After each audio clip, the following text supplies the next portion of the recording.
अब नए हुर्मुज़ पर फीस अब अमेरिका लेगा। सदर ट्रंप ने बड़ा ऐलान कर दिया। उन्होंने खुद को आबी गुज़रगाह का मुहाफिज करार दिया। कहा कि तहफ़्फ़ुज़ के एवज़ 20% मुआवजा लिया जाएगा।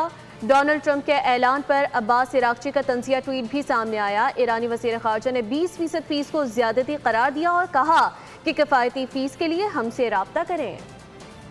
में ईरान से अमान चाहिए तो अमेरिका को मुआवजा दें। अमेरिकी सदर ने खत्ते के ममालिक पर वाज़े कर दिया। कहा तहफ़्फ़ुज़ देंगे तो कीमत लेंगे। Yeah, I want to be reimbursed because we're protecting a very rich portion of the world. We're spending money. And so what we've done is we are going to be reimbursed for protection. We're protecting by the countries that we're helping. For instance, you look at the 5 countries. You have Saudi Arabia, UAE, you have Qatar, Bahrain. And by the way, you have others. You have Kuwait and you have others. Which has tremendous amounts of oil that we control.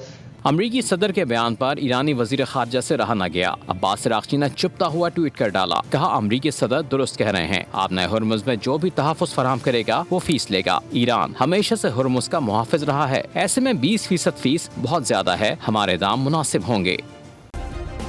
Subscribe करें और bell दबाएं ताकि कोई खबर रह न जाए।